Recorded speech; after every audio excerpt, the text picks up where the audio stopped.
Welcome to whistle.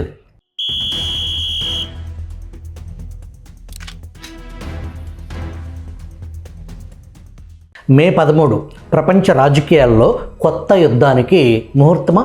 China ఒక తేదీని ప్రకటించింది. అది కేవలం డిప్లొమాటిక్ విజిట్ డేట్ కాదు. ప్రపంచ ఆర్థిక వ్యవస్థ, భద్రత, భవిష్యత్ శక్తి సమీకరణను ప్రభావితం చేసే పొలిటికల్ చెస్ మూవ్. మే 13 ఈ తేదీ వెనుక అసలు కథ ఒక సాధారణ మీటింగ్ కాదు. గ్లోబల్ పవర్ రీసెట్ బటన్ నొక్కటం. నిన్నటి వరకు ట్రంప్ ప్రచారంలో ప్రధాన నినాదం ఏంటి?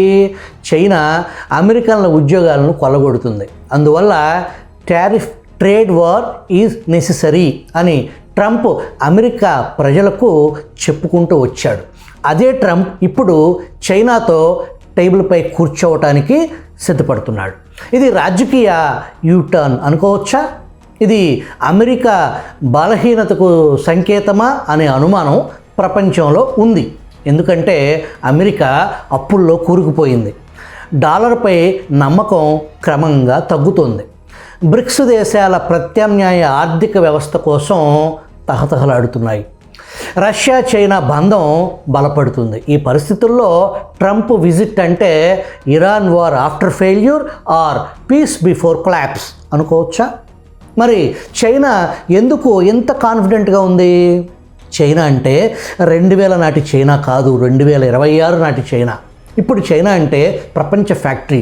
AI, EV, electrical vehicles, battery, semiconductor పోటీలో ప్రపంచ ప్రధాన శక్తి చైనా. బెల్ట్ అండ్ రోడ్ ద్వారా 100కు పైగా దేశాల ఆర్థిక ప్రభావం. అమెరికా ట్రెజరీ బాండ్స్ను హోల్డ్ చేస్తున్న అతిపెద్ద దేశాల్లో చైనా ఒకటి. చైనాకు ఇప్పుడు యుద్ధం కంటే ఎకనామిక్ కంట్రోల్ అనే ఆయుధాన్ని వాడుతుంది. చెస్ గేమ్లో రాజును కొట్టాలంటే ముందు అన్ని దారులు మూసేస్తారు. చైనా అదే చేస్తుంది. మరి అసలు చెస్ గేమ్ దేని మీద జరుగుతుంది? ఈ మీటింగ్ బీజింగ్లో కాదు, వాషింగ్టన్లో కాదు. అసలు చెస్ బోర్డ్ తైవాన్, దక్షిణ చైనా సముద్రం, సెమీకండక్టర్ మార్కెట్, డాలర్ ఆధిపత్యం, ఏఐ నియంత్రణ, చిప్ వార్, ఎస్కలేషన్ డామినెన్స్. ఎవరు సాధిస్తారు? చైనా చెక్ పెడుతుందా లేదా అమెరికాకు సరెండర్ అవుతుందా? ప్రపంచ రాజకీయాల్ని సింపుల్గా తేల్చేసే భేటీ ఇది. చైనా అమెరికాను ఆర్థికంగా మూలక నెట్టే పని చేయగలుగుతుందా? అమెరికా కంపెనీలను మార్కెట్ నుంచి దూరం చేసే సత్తా చైనాకుందా? బ్రిక్స్ ద్వారా డాలర్ ప్రభావాన్ని తగ్గించే ప్రయత్నం చేస్తుందా? లేక అమెరికాకు లొంగిపోయి ట్రంప్తో చైనా కొత్త ఒప్పందాలు కుదుర్చుకుంటుందా? ట్రేడ్ వార్ తీవ్రతను తగ్గిస్తుందా? ప్రపంచంలో మల్టీపోలార్ ఆర్డర్ను అంగీకరిస్తుందా? ఏం జరగబోతుందో ప్రపంచం మొత్తం ఆసక్తిగా వేచి చూస్తుంది. మరి మన సంగతి ఏంటి? అమెరికా చైనా వ్యవహారం భారత్కు ప్రమాదమా, అవకాశమా?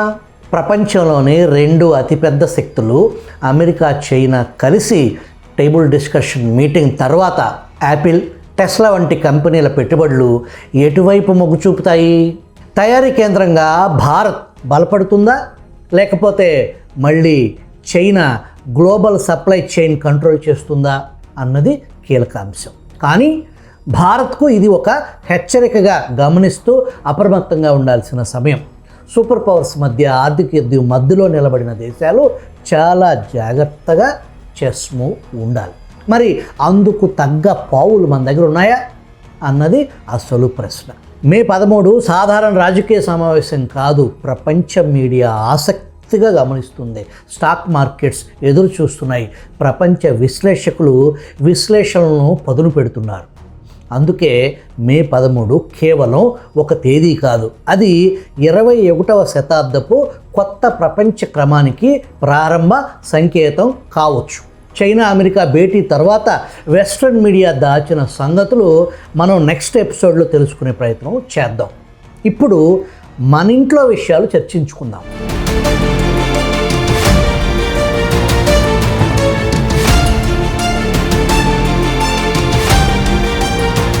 మన దేశ ప్రధాని నరేంద్ర మోదీ 2 రోజుల క్రితం ఏమన్నారో మీకు తెలుసుగా? ఏడాది పాటు బంగారం కొనొద్దు అని ప్రకటించారు. साथियों, गोल्ड यानी सोने की खरीद एक और पहलू है जिसमें विदेशी मुद्रा बहुत अधिक खर्च होती है। एक जमाना था जब संकट आता था, कोई युद्ध होता था, तो लोग देश हित में सोना दान दे देते थे। आज दान की जरूरत नहीं है, लेकिन देश हित में हमको ये तय करना पड़ेगा कि साल भर तक घर में कोई भी फंक्शन हो, कोई भी कार्यक्रम हो, हम सोने के गहने नहीं खरीदेंगे, सोना नहीं खरीदेंगे। विदेशी मुद्रा बचाने के लिए हमारी देशभक्ति हमें चुनौती दे रही है और हमें इस चुनौती को स्वीकार करते हुए विदेशी मुद्रा को बचाना होगा। బంగారం కొనుగోళ్లు నిలిపేద్దాం, ఏడాది పాటు ఇంట్లో ఏ ఫంక్షన్కు ఆభరణాలు కొనొద్దు, విదేశీ వెకేషన్లు వద్దు, దేశంలోని పర్యాటక ప్రాంతాలు తిరగండి, విదేశీ వస్తువులు కొనొద్దు, దేశీయ వస్తువుల్ని వాడండి, ఇంధన వినియోగం తగ్గించేలా ఈవీలు వాడదాము, ఇంధనంపై 2 నెలలుగా భారీగా భారం పెరిగినా భరిస్తున్నాం, వంట నూనె వినియోగం 10% తగ్గిస్తే అటు దేశ సేవ ఇటు దేహ సేవ ప్రతి పౌరుడు దేశ హితం కోసం పనిచేయాలని మోదీ పిలుపిచ్చారు. మనకు ప్రాథమికంగా ఈ పరిస్థితి రావటానికి మన పేలవ విదేశీ విధానం మొదటి కారణం. రెండో కారణం దేశ హితం కోసం ప్రతి పౌరుడు పనిచేయాలన్నారు. ఓకే, అలాగే చేద్దాం, చేస్తున్నాం. మరి ఆ పౌరుల్లో అంబానీలు ఆదానీలు లేరా? దేశం అంటే మనుషులు కాదు, దేశం అంటే అంబానీలు ఆదానీలు, వీళ్ళ కూడిగం చేస్తేనే దేశ సేవ చేసినట్ట. పశ్చిమాసియా సంక్షోభం, ఇరాన్ పరిస్థితులు ప్రపంచానికి తెలిసిందే. రష్యా శుద్ధి చేసిన ఆయిల్ ఎగుమతి నిషేధించింది. చైనా కూడా శుద్ధి చేసిన ఆయిల్ ఎగుమతి ఆపేసింది. ఎందుకోసం? వారి ప్రజల అవసరాలు వారికి ముఖ్యం. మరి రిలయన్స్ రిఫైనరీ, దేశీయ కార్పొరేషన్ రిఫైనరీలు ఏం చేస్తున్నాయి? నేటికి ఎగుమతులు చేస్తూనే ఉన్నాయి. నిషేధించాల్సిన కేంద్ర ప్రభుత్వం ఆ పని చేయకుండా మీరు ప్రపంచ ఆయిల్ సంక్షోభంలో ఎగుమతుల ద్వారా లాభాల పంట పండిస్తున్నారు కాబట్టి ఎగుమతులపై కొద్దిగా ట్యాక్స్ పెంచుతున్నాం అని అనుమతిచ్చింది. సౌత్ కొరియా, జపాన్ లాంటి దేశాలు అప్రకటిత లాక్డౌన్ చాలా నెలలుగా పాటిస్తున్నారు. అదేదో సినిమాలో రావు గోపాలరావుతో నూతన్ ప్రసాద్ దేశం చాలా క్లిష్ట పరిస్థితుల్లో ఉంది అన్నట్టు ప్రధాని దేశం క్లిష్ట పరిస్థితుల్లో ఉందని ఇప్పుడెందుకు చెబుతున్నారు? 5 రాష్ట్రాల్లో ఎన్నికలు అయిపోయాయి కాబట్టి ఇంధనంపై 2 నెలలుగా భారీగా భారం పెరిగినా భరిస్తున్నామని తాపీగా చెప్పటంలో అర్థం ఏంటి? పెట్రోల్, డీజిల్, గ్యాస్ రేట్లు పెంచుతున్నాం అనేగా అర్థం.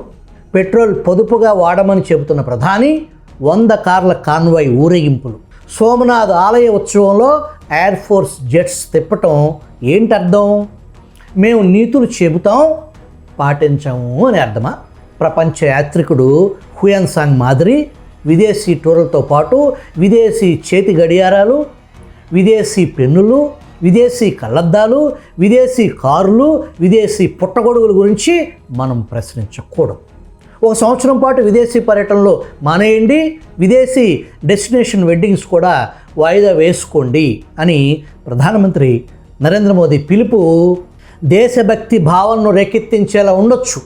నిజంగా దేశం నుంచి డాలర్లు బయటకు వెళుతుంది మధ్యతరగతి కుటుంబాల టూర్ల వలన, లేక విదేశాల్లో ఆస్తులు పెట్టుబడులు పెడుతున్న ధనిక వర్గాల కారణంగానా? Reserve Bank of India RBI గణాంకాలు సుస్పష్టంగా చెబుతున్న నిజం ఏంటంటే విదేశీ పర్యటనల ఖర్చు గత 2 ఏళ్లుగా తగ్గుతూ వస్తుంది. 2025-26 తొలి 11 నెలల్లో భారతీయులు విదేశీ ప్రయాణాలపై ఖర్చు చేసిన మొత్తం 15.3 బిలియన్. ఇది గత ఏడాదితో పోలిస్తే 3.1% తక్కువ. అంటే మధ్యతరగతి ఇప్పటికే తన ఖర్చులను కట్టడి చేస్తుంది. పెరిగిన విమాన ఛార్జీలు, రూపాయి విలువ పతనం, అంతర్జాతీయ అస్థిరత ఇవన్నీ కలిసి సాధారణ కుటుంబాలను సహజంగానే వెనక్కు నెడుతున్నాయి. అటువంటి సమయంలో ఇంకా విదేశాలకు వెళ్ళొద్దు అని చెప్పటం నిజాలను దాచి ప్రజలను తప్పు దిశలో మళ్లించటమే. ఎందుకంటే అదే ఆర్బీఐ గణాంకాలు మరో అసలు కథ చెబుతున్నాయి.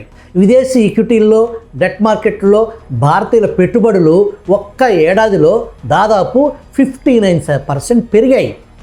విదేశాల్లో స్థిరాస్తుల కొనుగోళ్లు 76% పెరిగింది. కొద్దిమంది అత్యంత సంపన్నులు కోట్లాది రూపాయలు విదేశాల్లో ఇళ్ళు, షేర్లు, ఆస్తులు కొనుగోలు చేస్తుండగా దేశ ఆర్థిక బాధ్యతలు మాత్రం మధ్యతరగతిపై మోపటం ఎంతవరకు న్యాయం? దేశభక్తి అంటే సాధారణ కుటుంబం తన పిల్లలతో పర్యటనలు రద్దు చేసుకోవటమేనా? లేదా దేశ సంపద విదేశాలకు తరలిపోకుండా విధానాలను కట్టుదిట్టం చేయటమా? ఈ దేశంలో ఒక మధ్యతరగతి కుటుంబం 5 ఏళ్ళు పొదుపులో ఖర్చు పెట్టినా ప్రభుత్వానికి అత్యాశగా కనిపిస్తుంది. కానీ వేల కోట్ల ఆస్తులు విదేశాలకు తరలిపోయితే అదే గ్లోబల్ ఇన్వెస్ట్మెంట్గా చూస్తుందా? ఇదేం లెక్క? ప్రజల త్యాగాలకు పాఠాలు చెప్పడం రాజకీయంగా సులభం, కానీ సంపన్న వర్గాల ఆర్థిక ప్రవాహాలపై నియంత్రణ విధించటం మాత్రం వారికి కష్టంగా అనిపిస్తుంది.